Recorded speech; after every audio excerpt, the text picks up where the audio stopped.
નમસ્કાર, હું છું માર્ગી. આપની સાથે હેડલાઇન્સમાં જોઈએ કેટલાક મહત્વના સમાચાર.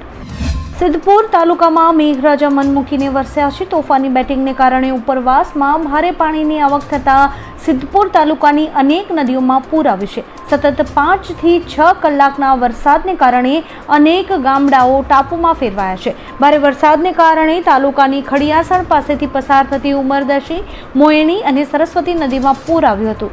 પૂર આવતા લોકોના ટોળા આ નજારો જોવા ઉમટ્યા હતા. ખાસ વાત એ છે કે હવામાન વિભાગે આજે પણ સિદ્ધપુરમાં એલર્ટ આપેલું છે. હવામાન વિભાગની આગાહી અનુસાર મહેસાણા પંથકમાં ભારે વરસાદ વરસી રહ્યો છે. ભારે વરસાદને કારણે મહેસાણાનો ધરોઈ ડેમ 81.13% ભરાયો છે. ધરોઈ ડેમમાં 46,110 ક્યુસેક પાણીની આવક થઈ છે. ઉલ્લેખનીય છે કે ડેમ 80% ભરાતા એલર્ટ અપાયું છે. સપાટી 622 ફૂટ નજીક આવતા ધરોઈ ડેમ હવે ચર્ચામાં આવ્યો છે.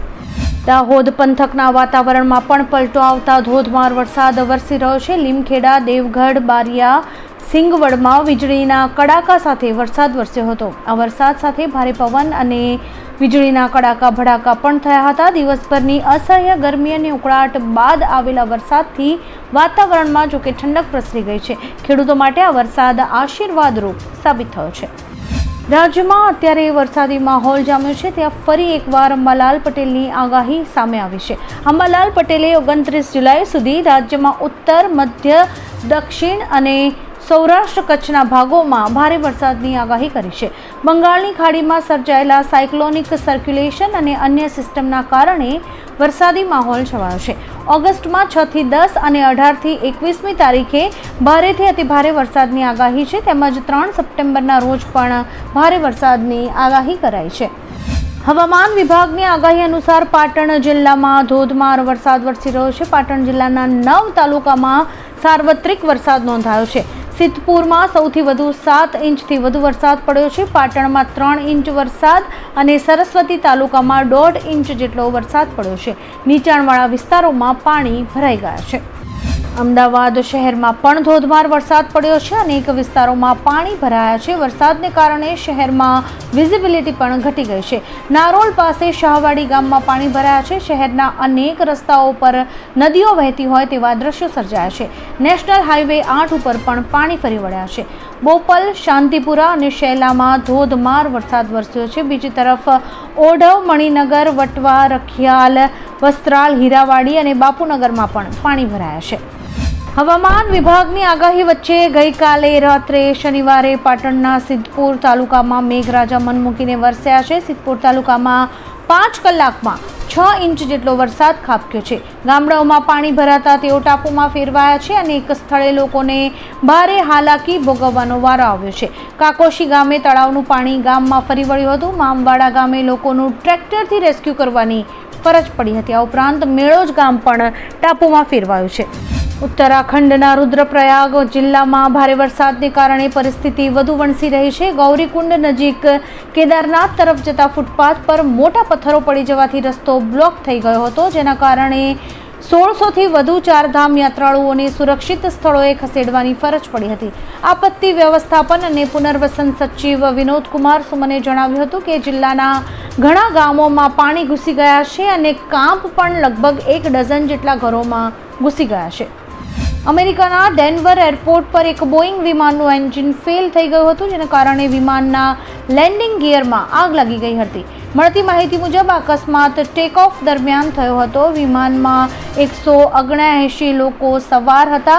પાયલટની સતર્કતાને કારણે જોકે મોટી દુર્ઘટના ટળી ગઈ હતી અને તમામ મુસાફરો સુરક્ષિત હોવાનું કહેવાઈ રહ્યું છે.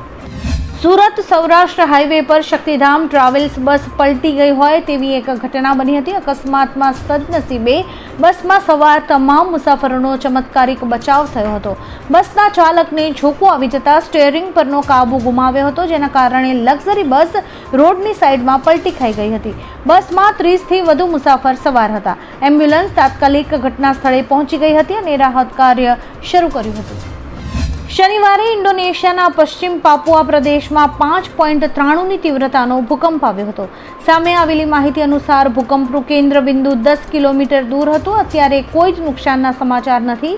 બુધવારે અગાઉ ઇન્ડોનેશિયાના સેરમમાં 5.5ની તીવ્રતાનો ભૂકંપ આવ્યો હતો. આમ ઇન્ડોનેશિયામાં બીજી વાર 5.93ની તીવ્રતાનો ભૂકંપ આવ્યો છે.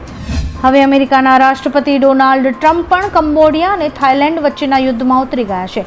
ડોનાલ્ડ ટ્રમ્પે પહેલા કંબોડિયાના વડાપ્રધાન અને ત્યારબાદ થાઇલેન્ડના કાર્યકારી વડાપ્રધાન સાથે ફોન પર વાતચીત કરી હતી. તેમણે બંને દેશોને યુદ્ધ બંધ કરવા વિશે કહ્યું હતું.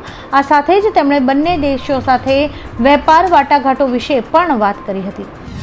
આણંદના ખંભાતમાંથી એક લાંચિયો પીએસઆઈ ઝડપાયો છે. પીએસઆઈ ₹3 લાખની લાંચ લેતો ઝડપાયો છે. ગૌમાંસના ગુનામાં આરોપી ન બતાવવા તેણે માંગણી કરી હતી લાંચની. પહેલા 5 લાખ માંગ્યા અને ત્યારબાદ ₹3 લાખ નક્કી કરાયા હતા. એસીબીએ છટકું ગોઠવીને પીએસઆઈને રંગે હાથે ઝડપી પાડ્યો હતો. પીએસઆઈ સામે ગુનો દાખલ કરીને આગળની કાર્યવાહી હાથ ધરાઈ છે.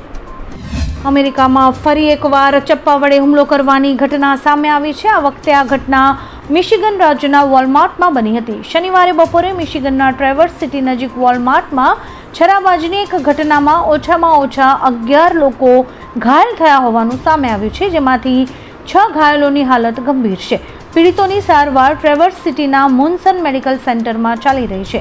એક શંકાસ્પદ વ્યક્તિની ધરપકડ કરી પોલીસ સમગ્ર ઘટનાની તપાસ કરી રહી છે. મનેસઈના વડા રાજ ઠાકરે માતોશ્રી પહોંચ્યા. તેઓ લગભગ 13 વર્ષ પછી માતોશ્રી ગયા છે. અગાઉ તેઓ 2012માં બાલાસાહેબ ઠાકરેના નિધન પર ત્યાં ગયા હતા. આજે ઉદ્ધવ ઠાકરેનો જન્મદિવસ છે અને આ પ્રસંગે રાજ ઠાકરે તેમને મળવા માતોશ્રી પહોંચ્યા હતા. મહારાષ્ટ્રના રાજકારણ માટે એક મોટા સમાચાર છે. આ બેઠક બંને ભાઈઓ વચ્ચેના રાજકીય સંબંધોને મજબૂત બનાવે તેવું લાગી રહ્યું છે. એકનાથ શિંદેની પાર્ટીને આનાથી નુકસાન પણ થઈ શકે છે. હરિદ્વારમાં મનસા દેવી મંદિરમાં આજે સવારે ભીડને કારણે નાસભાગ મચી હોવાના સમાચાર સામે આવ્યા છે. આ દુર્ઘટનામાં 6 લોકોના મોત થયા છે. આ ઘટના બાદ ઉત્તરાખંડના મુખ્યમંત્રી પુષ્કરસિંહ ધામીએ મૃતકોના પરિવારોને 2 લાખ અને ઘાયલોને ₹50,000ની સહાય આપવાની જાહેરાત કરી છે. આ ઉપરાંત ઘાયલોને સારી સારવાર મળશે તેનું પણ વચન આપ્યું છે. બનાસકાંઠાને મેઘરાજાએ ગમરોળ્યું છે. ભારે વરસાદને કારણે જળબંબાકાર જેવી સ્થિતિ સર્જાઈ ગઈ છે. વડગામના માનપુરા ગામે તળાવ ફાટી જતા પાણી ગામમાં ફરી વળ્યું હતું અને ખેતરો ટાપુમાં ફેરવાઈ ગયા હતા. વડગામ તાલુકામાં 7 ઇંચ જેટલો ભારે વરસાદ વરસ્યો છે. છાપીમાં પણ ઠેર ઠેર પાણી ભરાઈ ગયા છે. છાપી હાઈવેથી ગામ તરફ જતા રસ્તાઓ પર પાણી ફરી વળતા વાહન ચાલકોને ભારે હાલાકીનો સામનો કરવાનો વારો આવ્યો છે. આ ઉપરાંત વરસાદમાં એક મકાન પણ પડી ગયું છે. અમદાવાદ વિમાન દુર્ઘટના બાદ સરકાર કડક બની ગઈ છે. ટાટા સન્સ અને એર ઇન્ડિયાના ચેરમેન સાથેની બેઠકમાં સરકારે સલામતી પર સીધી અસર કરતા વિભાગોમાં બેકસીટ ડ્રાઇવિંગ કલ્ચરનો અંત લાવવા અને સીટ પર બેઠેલા વ્યક્તિને નિર્ણય લેવાની સત્તા આપવાનો નિર્દેશ આપ્યો છે.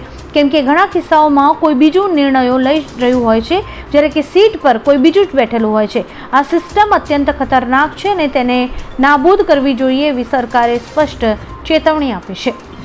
અમેરિકાના રાષ્ટ્રપતિ ડોનાલ્ડ ટ્રમ્પે ફરી એકવાર રાજકીય વર્તુળોમાં હલચલ મચાવી દીધી છે. આ વખતે તેમના નિશાના પર ઉપરાષ્ટ્રપતિ કમલા હેરિસ અને ઘણી સેલિબ્રિટીઝ છે. ટ્રમ્પે આરોપ લગાવ્યો છે કે કમલા હેરિસ અને ડેમોક્રેટિક પાર્ટીએ 2024ની રાષ્ટ્રપતિ ચૂંટણી દરમિયાન પ્રચાર માટે પ્રખ્યાત સ્ટાર્સને લાખો ડોલર ચૂકવ્યા હતા. તેમણે તેને સંપૂર્ણપણે ગેરકાયદેસર ગણાવ્યું છે અને કેસ ચલાવવાની માંગણી કરી છે.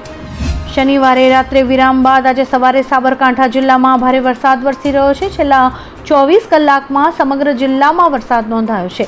તલોદમાં સૌથી વધુ 5 ઇંચ, પ્રાંતિજમાં 4 ઇંચ, હિંમતનગરમાં 2.25 ઇંચ અને ખેડબ્રહ્મામાં 1.25 ઇંચ વરસાદ પડ્યો છે.